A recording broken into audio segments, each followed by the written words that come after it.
Cheeky Banter is good. And they're eating chicken wings throughout the entire segment. Please tell me about goals. Bye. And we're back. Hi, everybody. My name is Nakul Kadaba. This is episode 3 of the Inbound Reporting Podcast. And today we are talking about goals. Goals. I meant like in like a soccer way, but like goals. Yeah. Like, Cool. Not that one. Okay. That's great. Do you support any team? No, not at all. I don't even. I know that there's one in Manchester. That's it. That's the level. My club team. Oh, so see, great minds. Dagger. Dagger to the heart. We digress. Today we are talking about goals, business goals, not the soccer goal.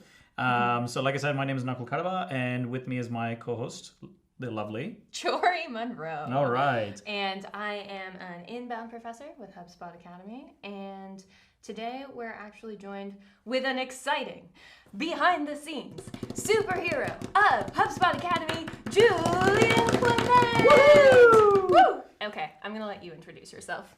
Go. Yeah, Julian Clement. I work on our certification program, working on credentialing and figuring out a way that we can get education in the hands of more people through credentials and have it be something that people can put on their resume, something that they can learn from, to all that cool jazz. Yeah, Love that. that's great. So for those of you that don't know, Julian is like one of the cogs in the machine that makes like the certifications happen at all. So behind the scenes, working in the Learning Center, making sure our content goes live on time and is accessible to many of our users, both nationally is not the word, domestically and internationally.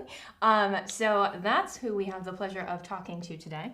So just to do a slight recap, we've talked about the flywheel. Yep. We've had Kyle and Adriti on talking about the ins and outs of using the flywheel, implementing the flywheel, what the flywheel even is, and really how it's different from the funnel. So as step 2, if you will, of the inbound reporting framework, we're going to dive into goals today because, goals are really that kind of connective force that really tie the sort of high-level abstract of the flywheel to the actual actions that your business is taking to grow sustainably as a business. So we're going to dive in to the nitty-gritty of goal setting and really just go from there. No, exactly. Did you have anything?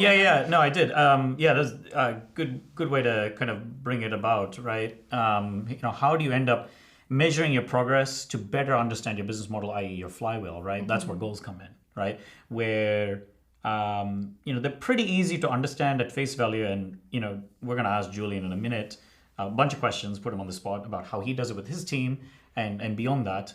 But they're difficult to scale, engage in, whether you're thinking if you're leading X number of teams, if you're in charge of X number of, several products, if you're, taking into account, different parts of, your business model that you've got to say, I need one central business goal, or I need a definable set of metrics all adding up to that business goal. So Jory, Julian, you may not know, audience probably doesn't know.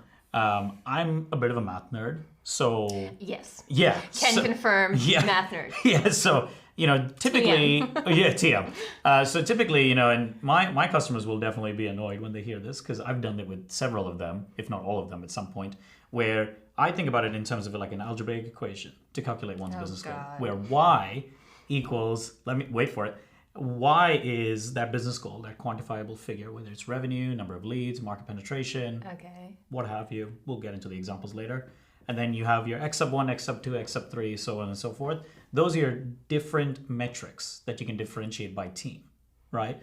And that's like really, at least from a services point of view, or at least from my point of view, an easy way to say, great, if I'm talking to sales, service, and marketing all at once, well, X sub 1 goes to service, X sub 2 goes to sales, X sub 3 goes to marketing, all adding up to Y, which is that And so when you overall business goal. And when you're talking about this, they're like, I can't believe this is the guy that like does math in his head on the call. Equations, right? Like that's what, as a customer, I'm like, this is what I'm talking about. You have no idea how unrealistically accurate that is. like, I can see it. like I it feel really is really accurate. You said algebra and I glazed over Yeah, it. Like, yeah, like right. flashbacks of high school, just horror film. I'm a math nerd too. Yeah. Like, See, look at that.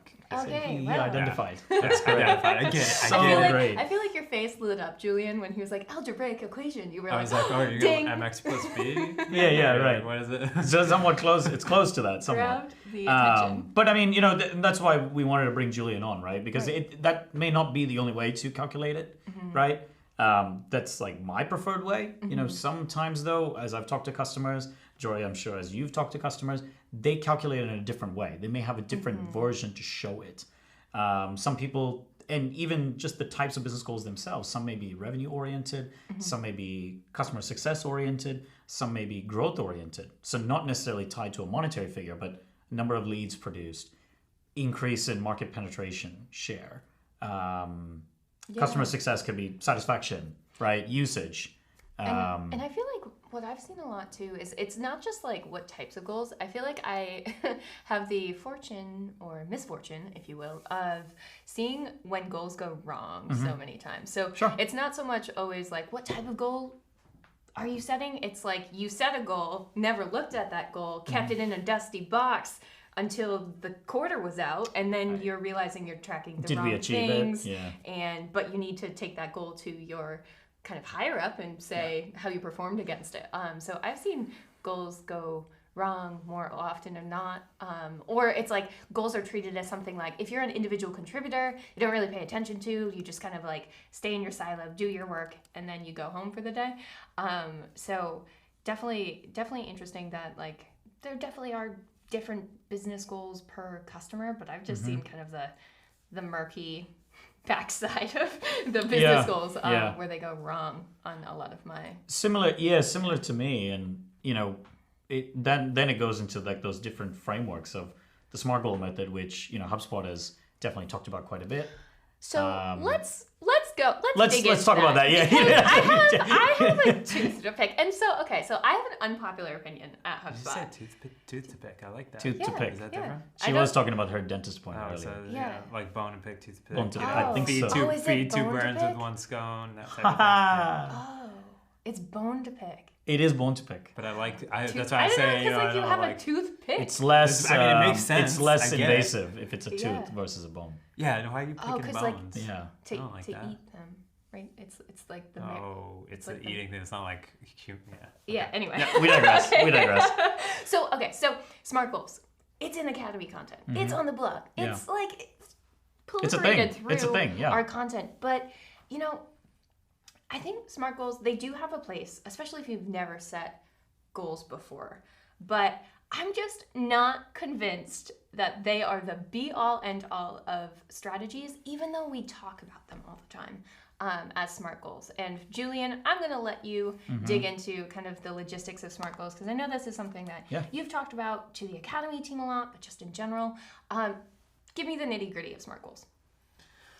I'd say that it's interesting because I think SMART goals, you probably see them more outside of the work realm, like where you have someone with a New Year's resolution who's like, I want to lose 20 pounds by, my wedding, Right. or stuff like that, or That's a good example. things like that. And I feel like you see them a lot with like food and health, things like that, but they're really applicable in business, especially when they're fitting into, I like to think of them more like project-based goals. Okay, love that. And now, could you remind me what SMART actually stands for? So on the spot: specific, measurable, attainable, relevant, and timely. Yeah. Nailed Time it. based, but yeah, Time-based, pretty much. timely. Yeah, same Yeah, thing. Same Okay. same Yeah, well difference, done. You got it. Yeah. And so I feel like with SMART goals, they fit really nicely with project-based stuff. Sure. Okay. So you're setting out and you need to, I'll give it in context with certifications, launch a new certification. Okay. One of the SMART goals you may set is to get 1,000 certifications in the first 3 months that this is live. And I think as you start to dig into these SMART goals, you realize kind of how hard they are to set. Why? I think it's because traditionally and in a lot of companies, data is buried. Right. Mm-hmm. You know, and so actually getting those numbers and having them be not just a guess and throwing something at the wall Yeah. is really hard to do. So it's a matter of making sure that you have the either baseline or something that you're trying to achieve that is actually attainable, right, to the Yep. A part of SMART goals. Totally. So I think it's an interesting aspect to them that that can make them really hard. But when you do them right, and you, like you said, don't hide them, shove them away in a drawer, Right. they can be really impactful. I mean, so Jory, I know, bringing this up, this was part of the lesson that you and I created. Was it almost a year ago? It was. It was almost a year ago. Julian, you may remember this from, it was called Goal Setting Tips for Inbound Success. Oh, yeah. Which will be in the lesson notes. We kind of hit on this where there are some good places where SMART goals, that framework does work. Totally. Project-oriented goals, I love the New Year's resolution. That's a really good example of like, I'm going to lose this much because it is specific, measurable, attainable. And it's a relevant, good attainable. example also because how many New Year's resolutions work out? I I don't know, actually. I've had a couple that's worked out okay. So I tend to not do New Year's resolutions. I don't know why. I guess Okay. I you know what it is? It's totally from this. I get frustrated with the amount of people that go to the gym as their New Yes. Year's resolution. The and worst. It crowds the gym, and then they're gone In in a February.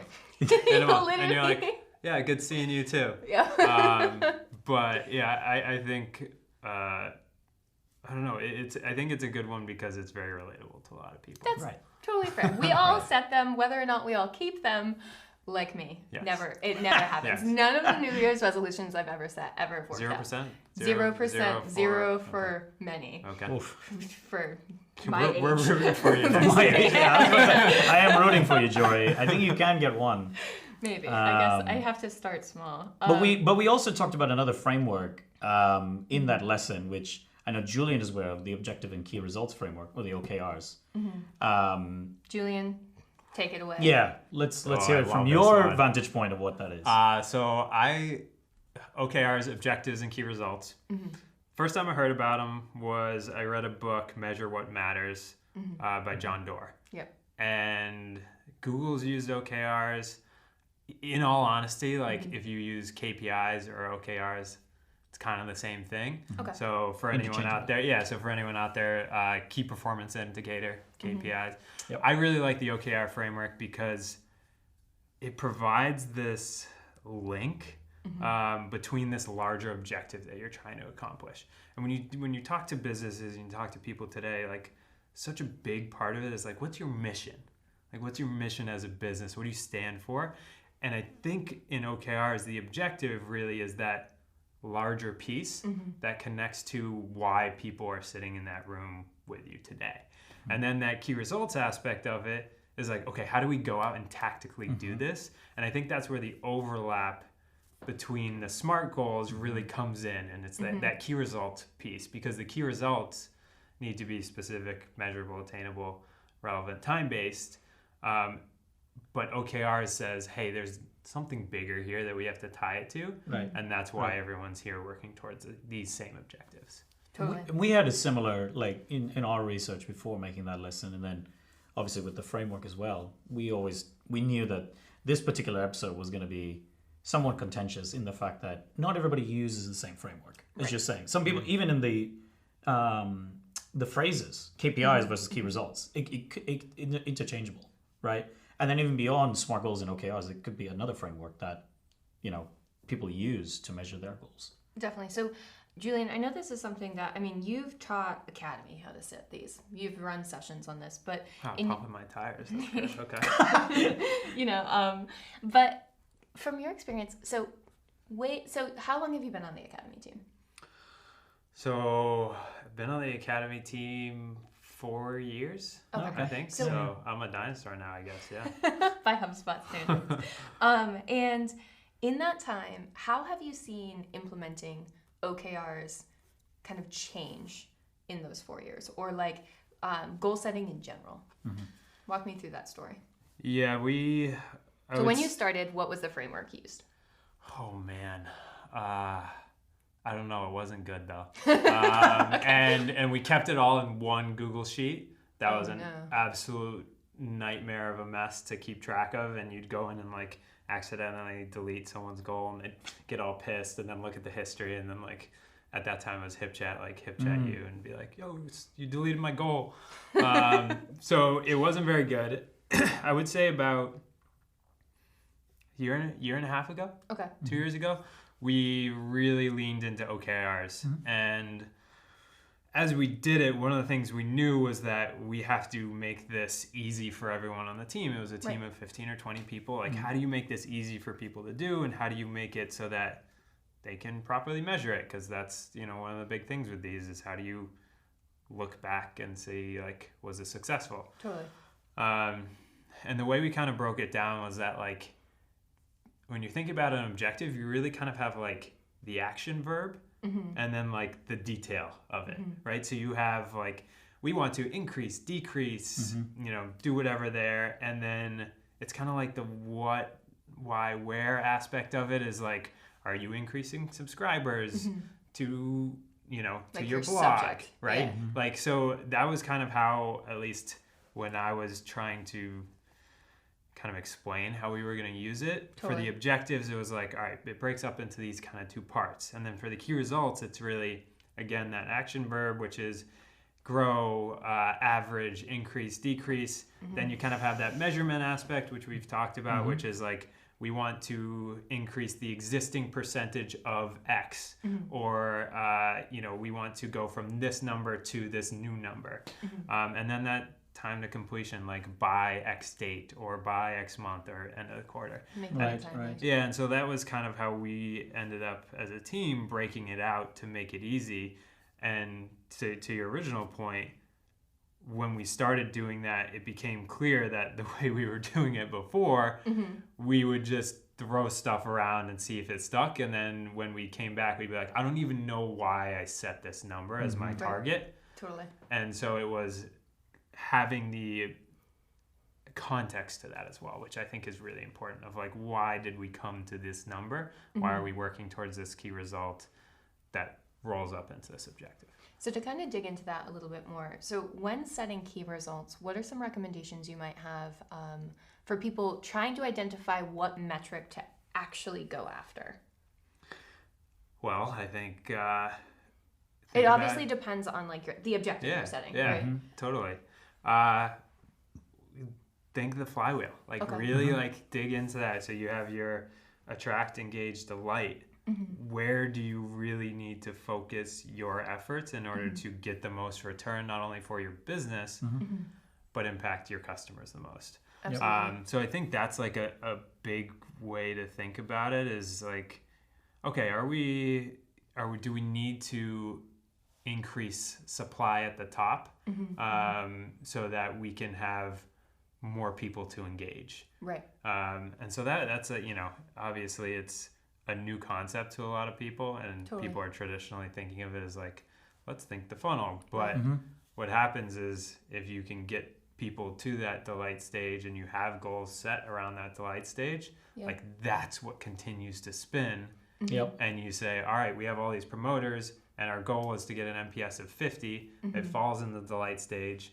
Now those people that are promoting on G2 Crowd or wherever it may be are actually feeding into the top level of your attract stage, which you may have a goal to get 10,000 net new users. Yeah, again, like removing friction or easing more force to keep it spinning, as you were alluding to. But I love that also kind of focus on vision setting almost, right? Where it's like, if the flywheel and the goals set there, or like the forces and frictions identified there, are like your North Star, how are each of the teams kind of using specific tactics to like help increase or decrease those numbers?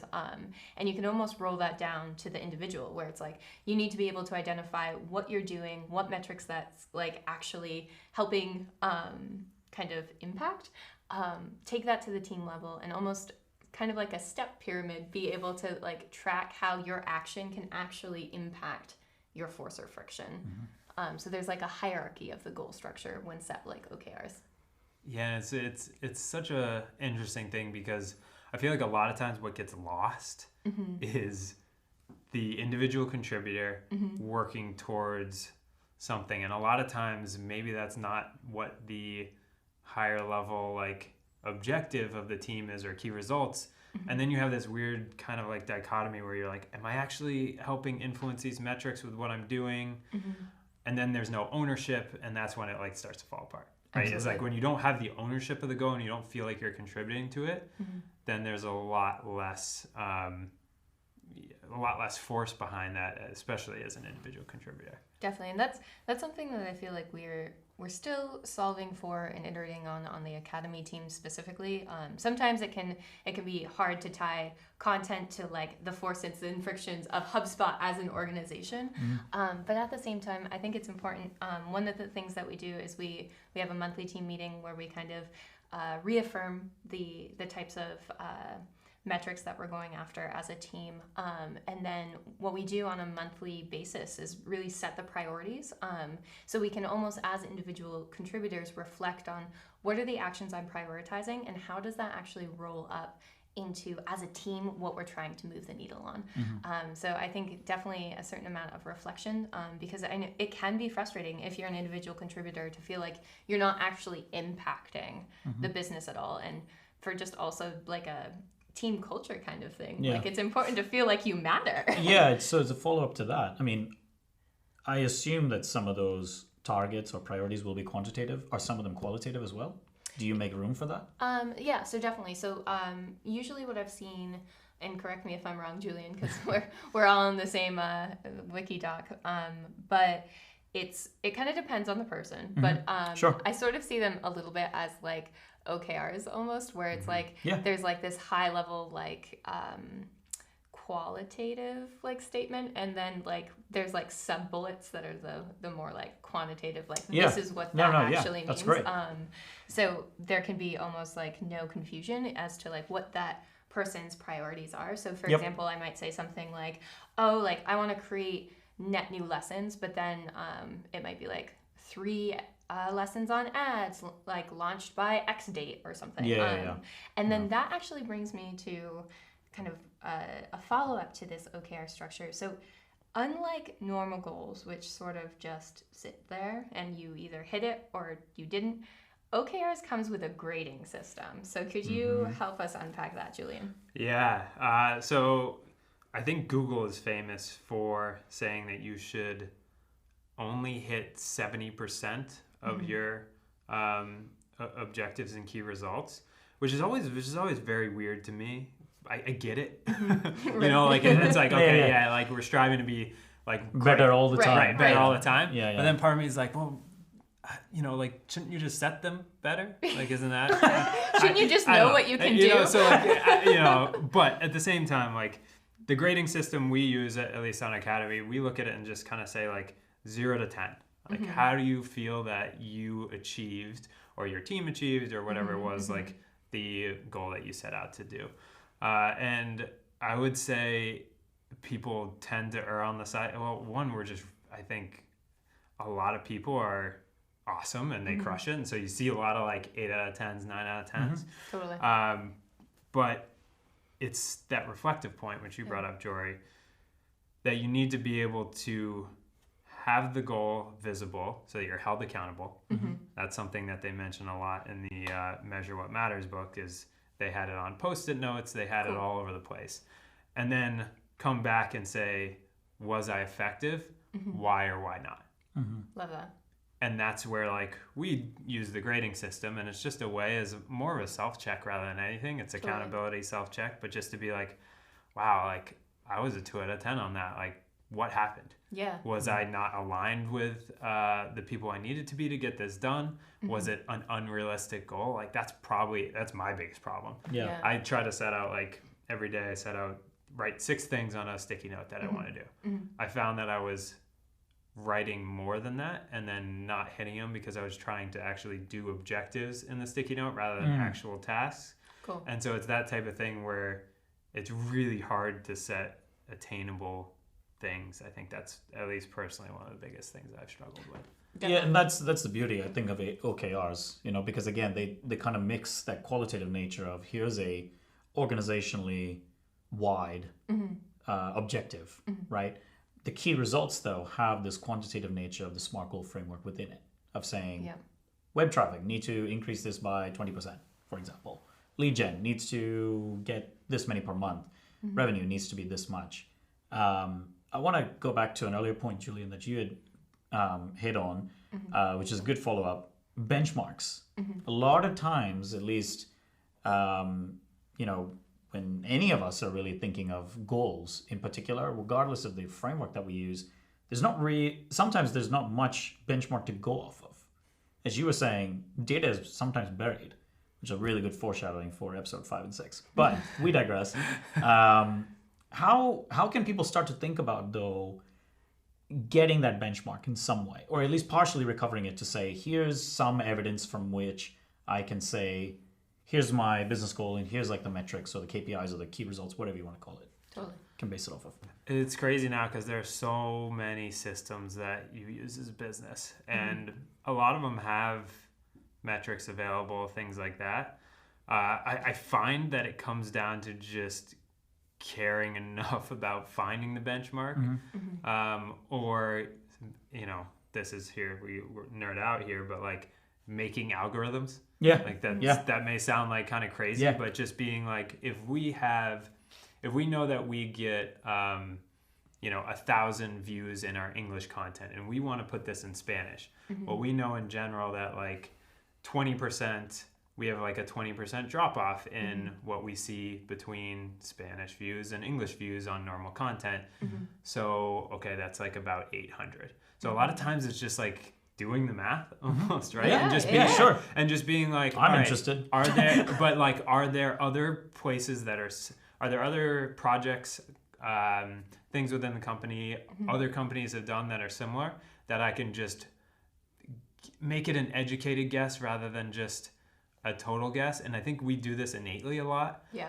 But then the key is to write that down. Yeah. Like that's the context that matters, is be like, And stick to it. I came to this number of 800 because we got this many English, because we know that this is the general ratio. And then you can go back and say, oh, we were way off. Was it my like predictive method that was off, or was it, something we did promotionally? All Yeah. that different kind of stuff. I think the context is what a lot of people leave out, Totally. which makes it And hard. with certain goal setting frameworks, there's just not space for it. Right. So you don't think about it. You just kind of set the number and like, did I hit that? No. Yeah. And then like your team, yourself, someone looks bad. Yeah. And well, in a lot of those cases, though, at least in those situations where I've talked to customers or worked with customers, they end up changing the goal Right. for Like that halfway specific through. reason. It's like, Yeah. well, yeah, and that's fine. Yeah. At least from my vantage point, because to that methodology, Julian, like they are clearly thinking through it, and they're saying, well, didn't look like this worked. I'm going to change it. Cool. Here's the new goal. Here's the new metrics. Or here's the new goal. Here's the revised metrics from that goal. I think the changing the goal thing, I agree with you. It's interesting though, because you do get this slippery slope of goals that get changed for the wrong reason. Yeah, you don't want to change it every week. Don't change. Yeah, but even like you're doing laundry or Right, something. Like exactly. accountability, Yeah. right? Where it's like, if you're just not doing your work, or like Yeah. you weren't careful. Yeah, right. right. But yeah, there's no shame in changing a goal if you have put the thought into it, and Sure. you have like, we need to change this because I was wrong, or because we weren't able to launch this campaign that we thought we were going to. So many things come up. Or It's as so an very- organization, we're just shifting in a different direction. Totally. Which that I see that happening a HubSpot's lot. done that a couple times. Yeah. Just a couple. Yeah, yeah. I mean, no, it's true. It's very true. And as a result, it kind of trickles down to the rest of us. Absolutely. So, kind of speaking of HubSpot, one thing that I want to dig into a little bit is this concept of an MSpot. Dun, dun, I know, dun dun dun. Because oftentimes I get questions about like how HubSpot does it, and it's a bit of a beastie. So let's unpack the MSpot together. What is it? What is it? So MSpot is mission, serving, plays, omissions, and targets. Okay. Acronyms, right? So HubSpot has them everywhere. Really we strong call them, start. We call them like Really? TLAs, 3-letter acronyms, right? And they're like everywhere. But it's interesting. MSpot's not something that I've seen a lot of places. I can't remember where HubSpot took it from. I have to do that. It might have been Salesforce. Maybe. I don't know. But we basically adopted this, and it's really cool. It comes packaged in this like little like Template. grid template thing, and you get to see like, here's our overall mission. Here's the like constituents that we're serving. Like these are the tactical plays that we're gonna do, and these are the targets around them. And then at the bottom, there's this omissions piece, which is like, we are actively not going to do this thing. And so this is what our executive team gets together every year, and they create it. And it's something where you actually will have the company MSpot, which are essentially the North Star for HubSpot for that particular year. As a whole. Yep. And then you'll have departments that'll create their own MSpots underneath. And it's a way you'll actually track it by saying, are we on track? Would be a green, yellow would be, and this is for the actual like numbers, the targets that go in there. Yeah. Yellow for maybe, red for no. So it's a public page on our wiki, so any employee can go look at it and see like how we're tracking towards it. And it's really cool to have that transparency, but also to align behind it. So what we talked about earlier, in that, you know, if you're in support, or you're a CSM or an IS, to be able to say like, oh, this is what the company's doing. Like, how can I best serve what the company's doing here? Right. And then you go a layer deeper, and your own team will have Yep. an MSpot as well. So, you know, again, it all kind of boils down to the same thing of, you know, you need to have kind of the higher level goal, and then you need to have tactical ways to pull it off and then measure it. Definitely. So for something like an MSpot, it doesn't necessarily have to be like HubSpot specific, but how like aspirational do you think it's important to have those goals? Because one thing that we talked about is with OKRs, like you're shooting for around 70%, but how much of that kind of mentality of like hitting that 70% benchmark should you be taking into like high level business goals, especially something that's like so macro as like an MSpot? I think you can use the same 70%. Okay. So they should be aspirational. They should be yeah, hard. exactly. If we were to hit everything on the MSpot, I mean, That's great. that would be incredible. I don't think it's ever happened. I don't Right. know if it ever will happen. Like, it's the type of thing where They're meant to be hard. they're meant to be hard. Yeah. Yeah. And if we, you know, if we're hitting all of them, then I think, certainly in my opinion, but I would guess in our leadership's opinion, we're settling. Right. And that's a place where you don't want to be. That's a place where like your shareholders aren't happy, your customers aren't happy, because you're settling either that, or you just you're kind of like coasting, which I still think is a very odd like thing to mentally grasp. Yeah. Right? Where, like, isn't like getting all of them great? Well, it's the difference between being complacent and ambitious. Definitely. Right? You don't want to go too easy, because then you're, as you guys are saying, it's you're coasting. You're being a little complacent. Right. Whereas you don't want to make it so impossibly difficult that you're climbing Everest. Right. Or it seems like you're I climbing love that Everest. knuckle.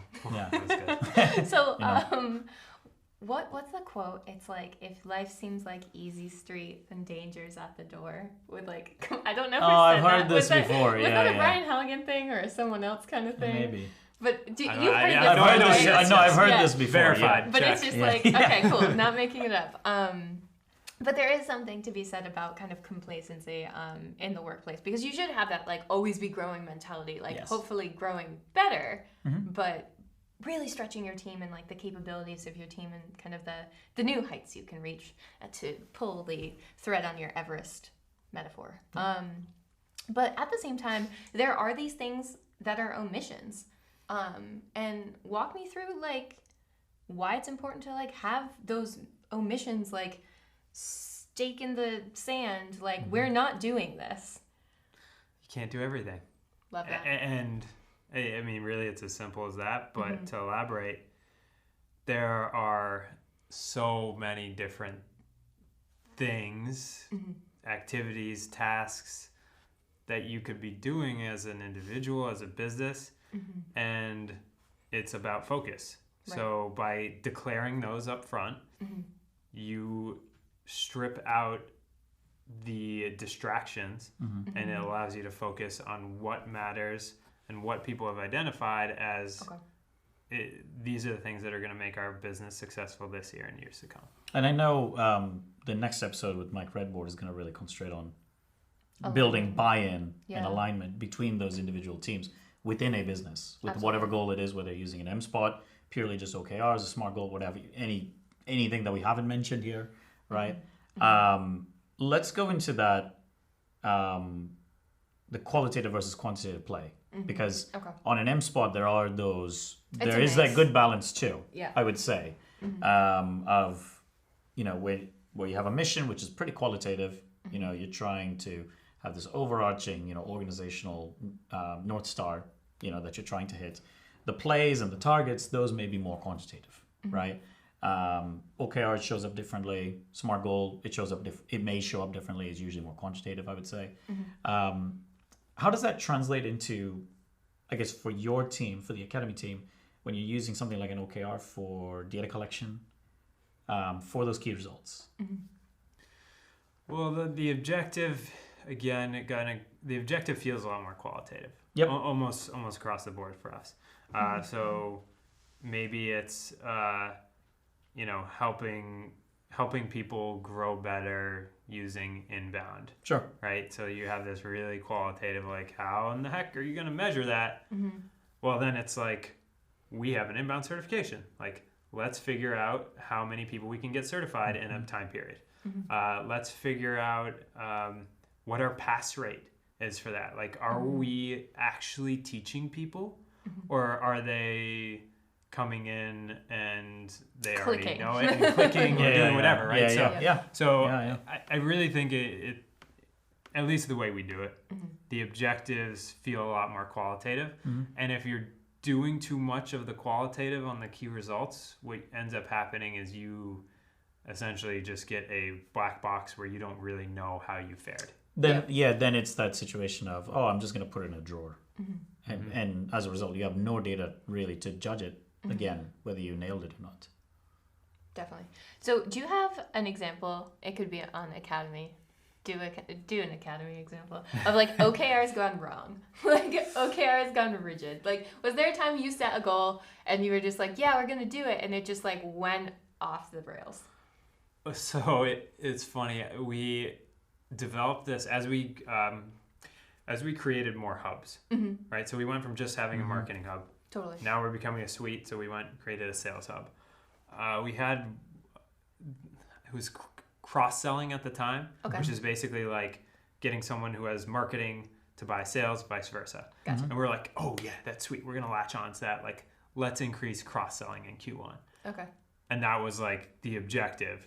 And we were like, and then we had a key result that was like, have delighted cross-sell users or something, customers or something like that. And so it was like, this was an Academy goal. No, this was an Academy goal. And interesting. Which we have nothing to do with sales. Right, exactly. And so we like looked back, and it was, what we traced it back to was like, one person had heard from someone else that cross-selling was going to be important, and we shoved it into something that Academy should be doing because this person higher up was like, this will be important, with no context, with no measurable way to attain it. Wow. And we looked at it after 3 months after Q1, and we're like, red. What are we doing? Yeah, well, we're definitely red. Like, we definitely missed this. Can confirm. Can confirm. Don't know why. This would have been much better to like try and either increase the MRR influence through cross-sell or something like that, like to change it in a certain way. But like, yeah, it just, there's a lot of those. It happens all the time.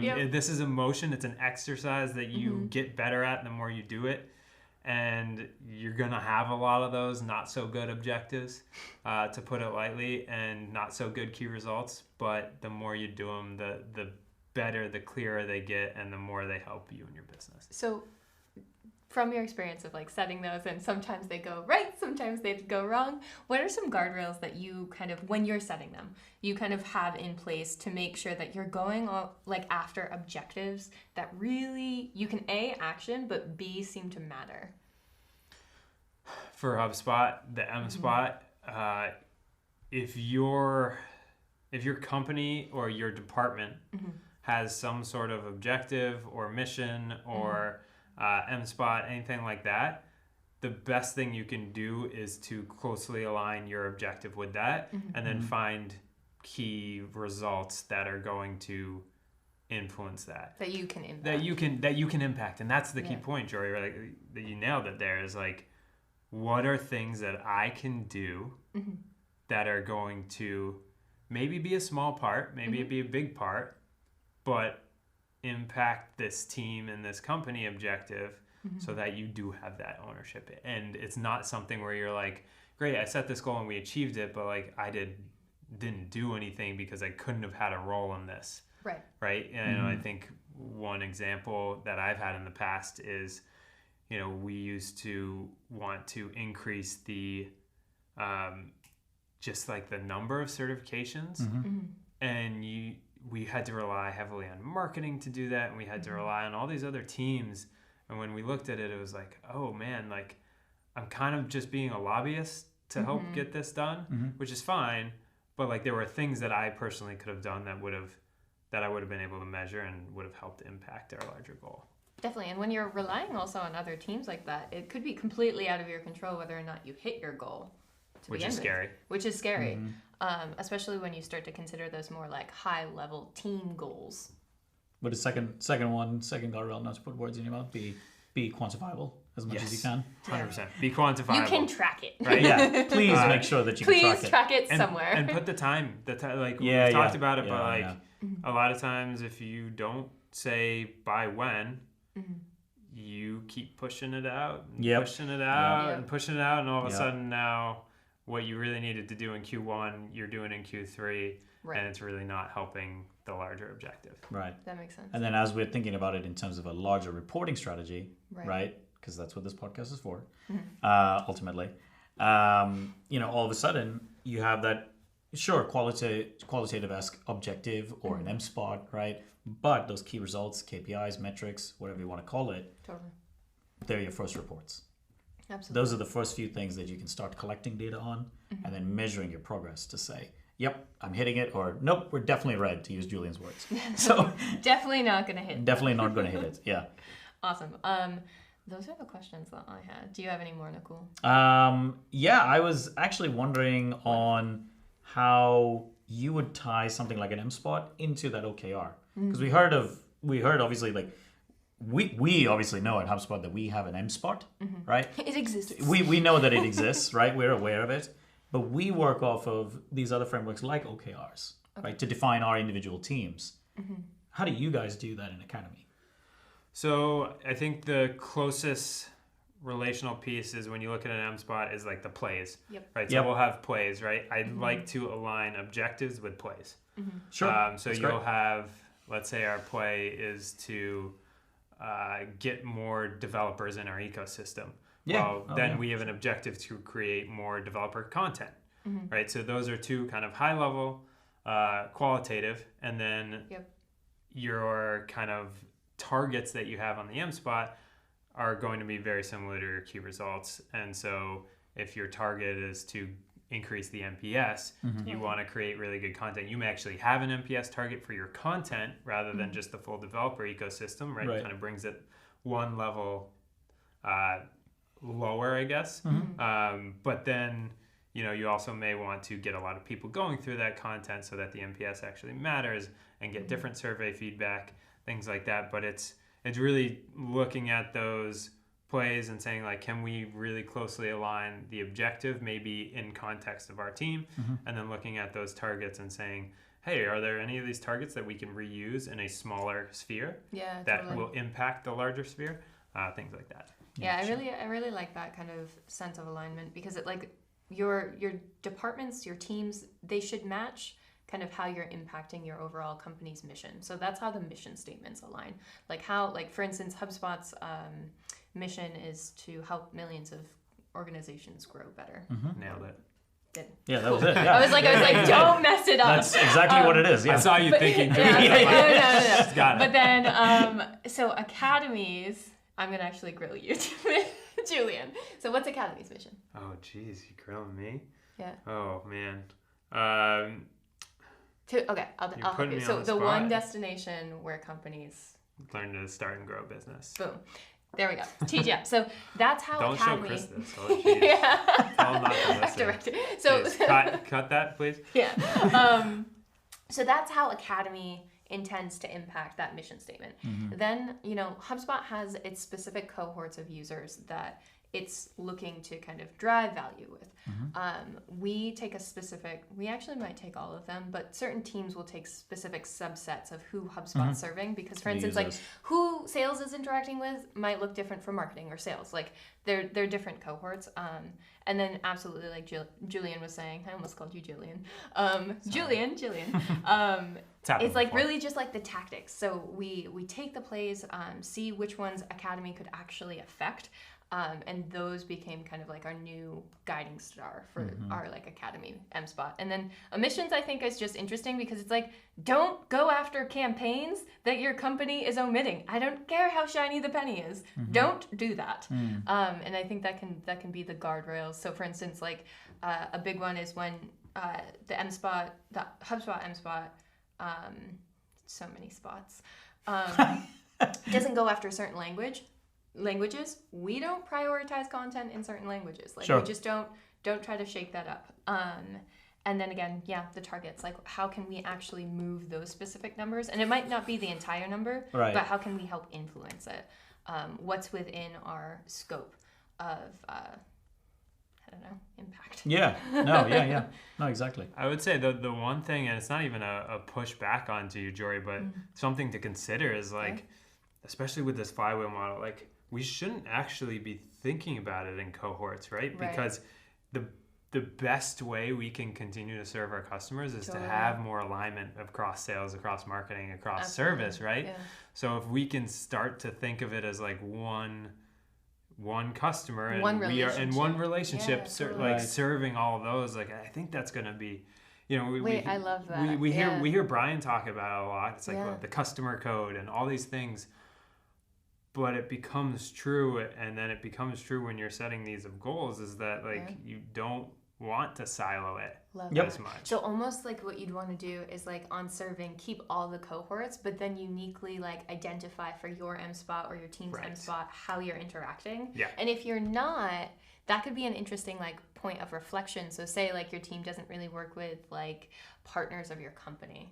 We do, but like certain teams might not. That might not be the most obvious. Like how are you continuing to solve for them if like that cohort, if you don't really interact with them? And is that something that you can work and collaborate with other teams on? Or... And then how are you going to measure it? Exactly. How are you going to what data are you going to start collecting to measure progress against that goal or metric? Yeah, totally. Which is real lofty. Yeah. It's really sure. Like, it's our own OKR. We're not even there yet. We're trying to get like that alignment across our business, and I'm sure every company out there is something that they struggle with. But that's the goal. Is like, can you make that frictionless as possible? But I think that's so interesting too, because like if you can get it right before or as you're scaling, it will become less like of this like massive effort later. Like if you can start to get these teams talking to each other early on, then like by the time you are like several employees, like it's less of like wrangling the different types of goals, the different types of team alignment, who's talking to who about what cohorts of customers. You can really do your business like a justice, if you will, by getting this right as early as possible. So because I mean, just from like personal experience, like at HubSpot, sometimes like these lofty goals, they take a while to implement, but just because we have so many people that need to get bought in, that need to start using these processes and talking to each other, so definitely recommended that you start thinking about this sooner rather than later. Yeah, apart from the qualitative versus quantitative aspect. There's benefits to having both in there. Absolutely. Whether it's whatever the framework that you use is. Also thinking about it, as Julian was saying, in the context of your flywheel. You want to map your flywheel, you want to understand your business. The next stage, at least within the inbound reporting framework, is define your goals. It's just a direct correlation to say, great, I understand the forces What's and happening. friction. Yep, within my flywheel, what Yep. works, what doesn't work. I'm going to translate that into a goal based on my organization, maybe my team, my department, my trickle geography, whatever it is, right?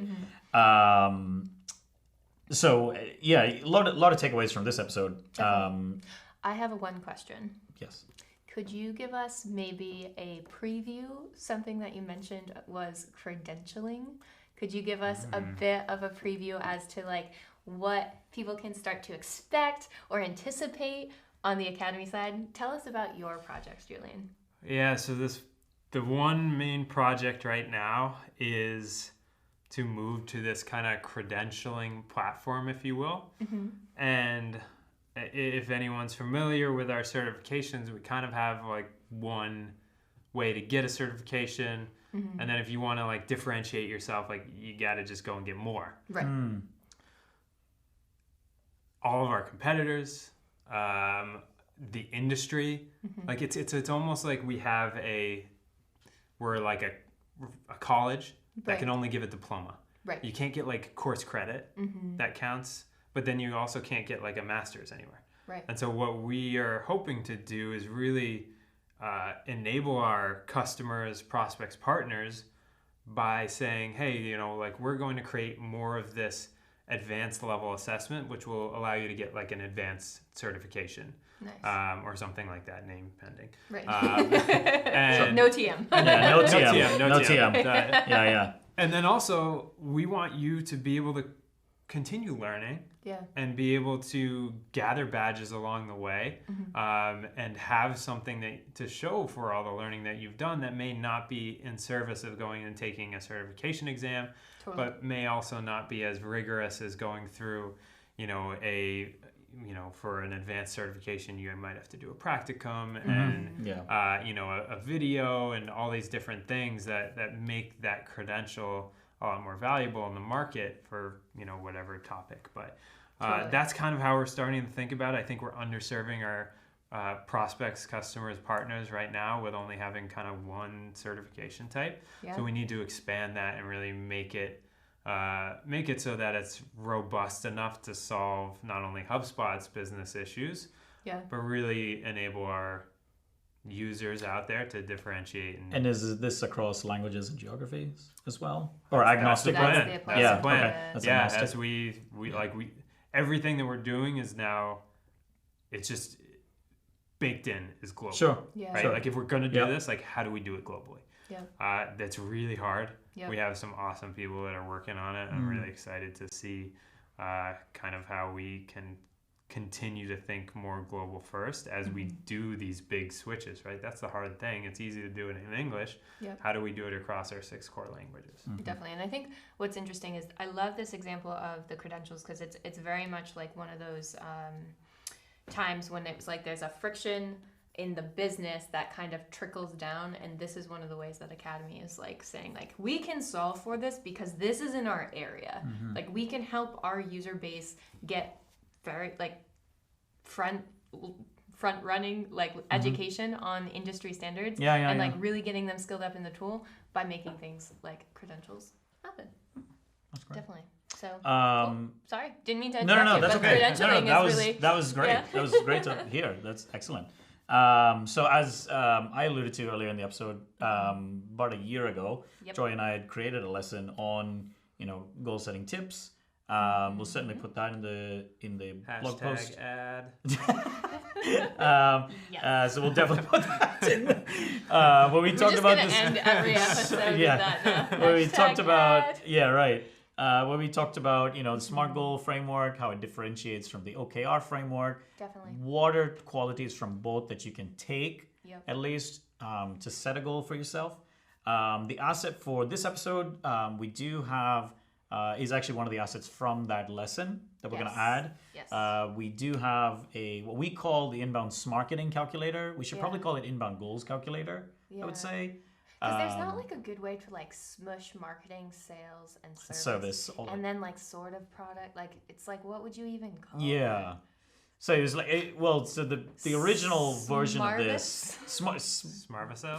Spartus, you need product in there. Spartacus. Yeah, Spartacus, yeah. So the original version of this was Checks out. built by Max Cohen, formerly of HubSpot Services. Mm-hmm. He actually is on our learning and development team now. Thank you, Very cool. Max. So I kind of took it, kind of added some more stuff onto it, some more formulas, made it what it is today to encompass at least all 3 of our main hubs that we use. Yep. As an assignment, or as if people are wanting to get feedback, fill this out, send it to us at inboundreporting@hubspot.com for some feedback. Please add your We portal got link. an official email address. Yeah, I feel like you guys need like a business card. no, like a swipe up for like inbound reporting thing, you know what I mean? Even though it's like already free, it's like 20% swipe up promo here, inbound reporting. I don't know. One day. That's our long-term vision. You're These are laughing at goals, this. these are goals. You're laughing at this, but That's on our Jory is end spot. Jory is thinking about this Okay, actively. good. Yeah, No, yeah. that's what I'm doing. Seeding. Yeah, Yeah. right. But we'd love for you to take this, add this up. It's an interactive PDF, so it actually works on some formulas. So And if numbers change as you Yeah, go. numbers change as you go. So if you add like a revenue goal, it's gonna go all the way down to like web traffic, and go all the way up to customer acquisition cost. And it's For you pretty. to think about, right? Yeah, I know. We'd love to give you some feedback if you want to provide your portal ID so that we can start looking at as well that benchmarking question that we were asking Julian about earlier, because that's pretty important when Yeah. deciding a goal. Is it specific? Is it measurable? Is it attainable? Is it relevant? Is it timely? Again, the SMART goal framework still has relevance, no pun intended, with regards to something like this. But send it over to us again, inboundreporting@hubspot.com. Otherwise, thanks, Julian, for your time. Yeah, It's good and having thanks you. for guys. joining us. Yeah, thanks. You know how they do the hot wings like interviews and stuff like that, where you have to eat hot wings. You basically like put yourself out of your comfort zone Wait, by what? like, You've never seen them? oh, No. it's so good. What so is this? there's someone that does, and he gets like rappers and Okay. musicians and all this Like kind of stuff. well-known celebrities. Yeah. And they start with like not very hot, and they ask him a question, and then as And like they they're like, eating chicken wings. and they're eating chicken wings throughout the entire segment. And so by the time you get to like the really, really hot wings, like people are like, and Like, they they're asking can't like really breathe. hard questions, like how much money did your spouse get in the divorce, or like something Yeah. like that, like just stuff that like, They can't breathe Yeah. metaphysically as well as physically. Right. Yeah, quite. Yeah. We should do that. it's a cool concept. I don't know That how else sounds you would great. get people out of your comfort zone other than like alcohol and hot stuff, but